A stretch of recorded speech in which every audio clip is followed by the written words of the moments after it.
شد غارت در جهان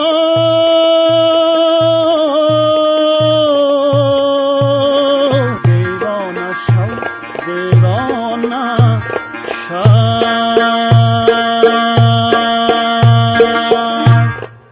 مؤمن قناعت، لایق شیرعلی، گل رخسار صفی‌الله، فرزانه خجندی و بازار صابر مهمترین چهره‌های شعر و ادبیات امروز تاجیکستانند. در این میان روانشاد بازار صابر مقامی دیگر و جایگاهی ممتاز دارد. جایگاه او از جهات گوناگون به جایگاه اخوان ثالث در میان ادیبان ایران شباهت دارد. بازار صابر را به خاطر شعرهای شجاعانه و دردمندانه‌اش در همراهی با رنجهای بیشمار تاجیکستان شاعر ملی این کشور نامیدند. اما این اهمیت محتوایی چیزی از ارزش‌های هنری بازار صابر کم نمی کند. شاهد بر این دعوی شعر سرایی او در ساختارهای ادبی گوناگون و قالب‌های شعری متفاوت و نیز موفقیت در آنهاست. شعری از بازار صابر را میشنویم با صدای خودش. زنگوله زنان گذشت باران، با سلسله ها گذشت باران، با سلسله ها گذشت باران، مانند زنان گذشت باران.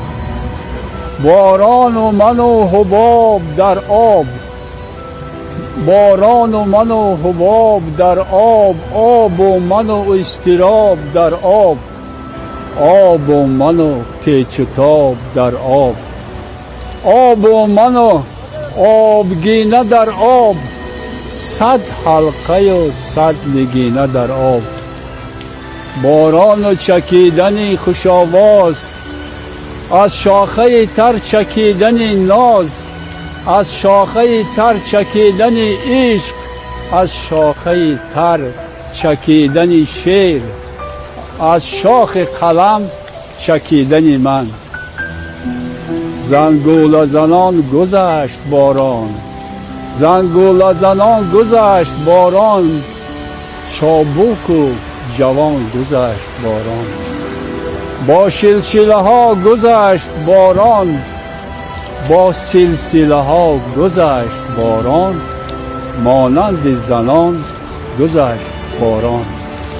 باران هوا دوای دلها، داروی شکوفه های دلها.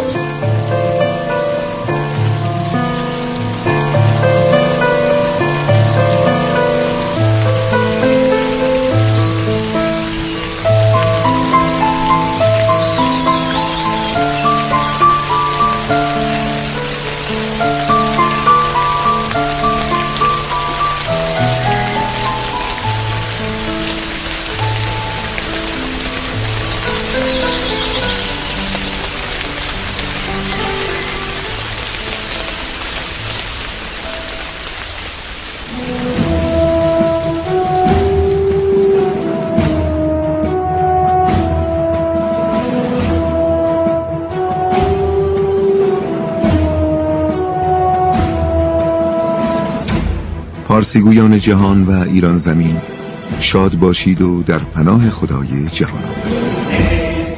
ما نیست دل ماست پارسی، موبای کن ترنم دریاست پارسی.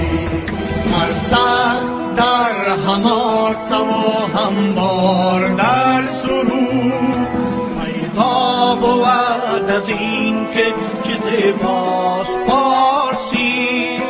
بانگ سپید عرصه بیدار باش من، پیغمبر هنر سخن راست پارسی.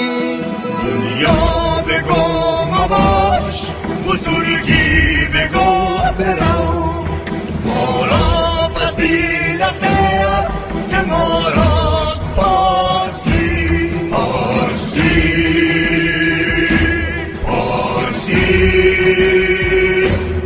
چه زیباست پارسی، دل ماست پارسی.